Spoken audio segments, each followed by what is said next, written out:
Welcome to a very special edition of Chai with Molly, a show where we celebrate diversity the Canadian way. I'm your host and I have been looking so much forward to seeing you. I hope you had a good week. We have an amazing show in store for you, so stay with us. Bobbi Kristina Houston is in the hospital fighting for her life. And what is tragic about this story is that she was found unconscious in the similar situation just like her mother 3 years ago. Why this has happened? Let's talk to Elma Gabriel. She's in the studio with us and let's see what she has to say about this story. Once again, thank you for being here, Elma. Thank you. What do you make of the story?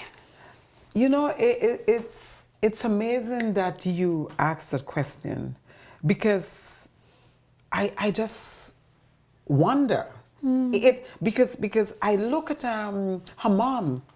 For us, she was an idol, you know, beautiful young lady, grew up in the church, lovely voice, you know, prosperity, you know, and then an only child, and this is how her life seemed to be just dwindling, you know, it's starting from a prosperous mother, and then it seemed as though, you know, I wonder what really happened to Kristina since after her mother's death. You know, could it be that through grief? You know, could it be that through neglect of family unity? Because I can't help but notice that up to now, no media, no one seemed to know exactly what is happening. You know, is she alive? You know, it seems as though it's just a political cover-up and from one family to the other. And I asked myself, you know, the mere fact that this is happening at a time when Kristina is in crisis, it tells me that that could be what was happening that led up to her getting into this crisis. That she couldn't find family who are there to mentor her to the love that she needed during the grieving time of her mother, you know, and maybe she was alone. It's not easy to feel alone in this world, you know, even with her friend, the gentleman, nobody knows, are they married, are they not married? The poor child life seemed to be a complication, you know, nightmare. Exactly. So what I'm hearing you say is that family is very, very important. No amount of money, no amount of influence, no amount of, you know, power that you may have can be a substitute for a parent or other family members, right? So you feel that this crisis has been precipitated because of the lack of family support.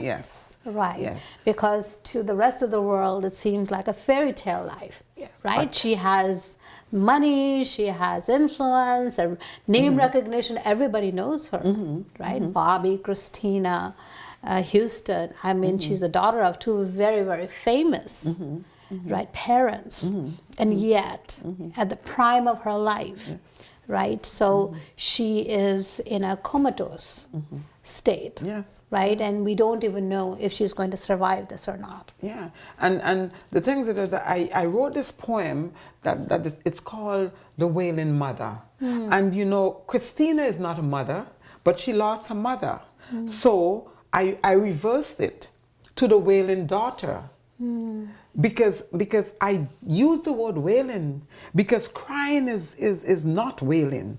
Wailing is something you feel deep within your soul that you feel as though your belly is turning upside down. Of course, you lost someone very dear and very precious to you. So and that's why I kept saying, poor child.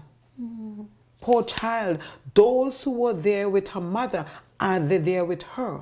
You know, did they understand that she is still a young person trying to find her way?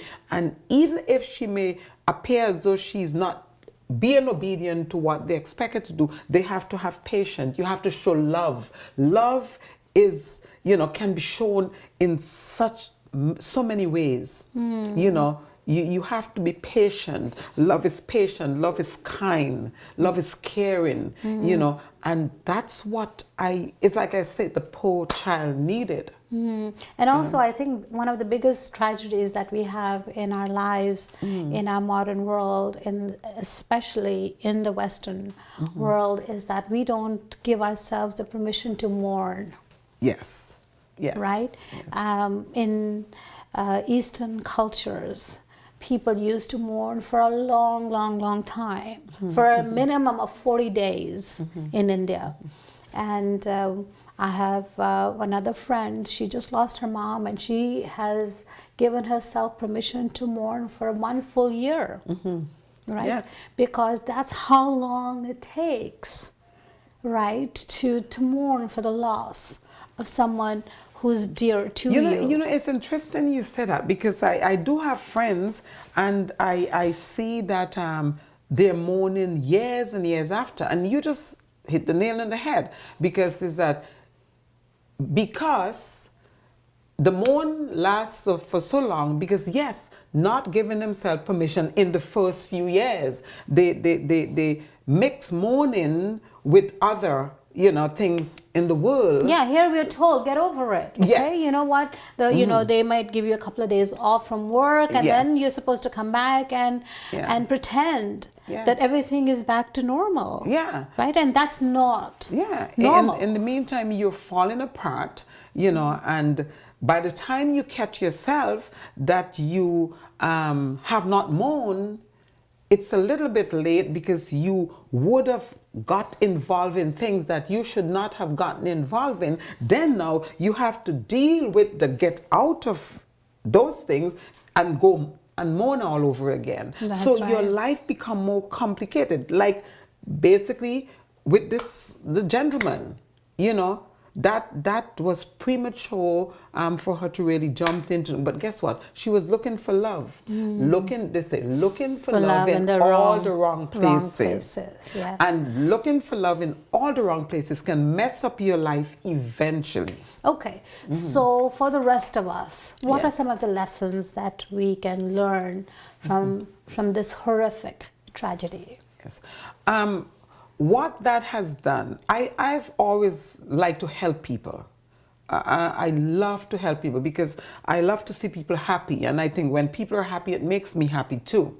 So what I have learned is look around me and look at other persons who have lost parents and close wives and husbands and things like that, and to see what I can do to fill any void that's there. And many times just sitting with them. Yes. Right? Yes. A lot of times I've heard people who say that, you know what, I don't like funerals, I don't like, you know, these kinds of things, and I just don't want to go to those, you know, occasions.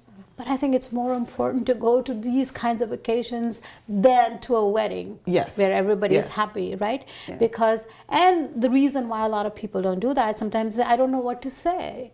And it's better not to say anything. Yes. When you don't know what to say. Just be there. Just be there. Just be there.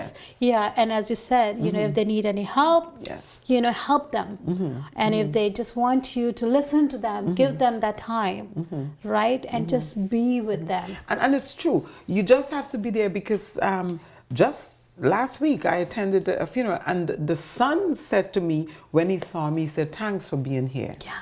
And I just bowed my head, because that's all he said, and that's all I need to hear and know, and I was glad that I was there. That's right, and that's where your true love and care comes, right? And there are no two ways in which people mourn. Everybody mourns differently, right? So there is no formula that you can come up with and say, you know what, this, when you lose someone that you care for, could be a family member or a friend or someone that you care deeply for, then this is what you do, because everyone mourns differently, right? So the best thing that we can do to them is to just be there.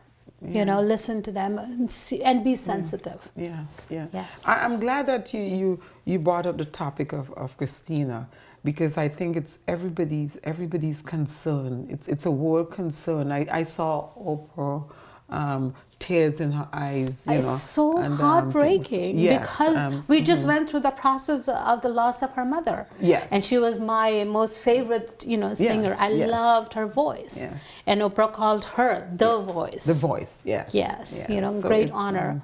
And you feel helpless. You cannot help but feel helpless, in this situation, because you see a lovely young lady and something you never expected would happen, and it's so sad.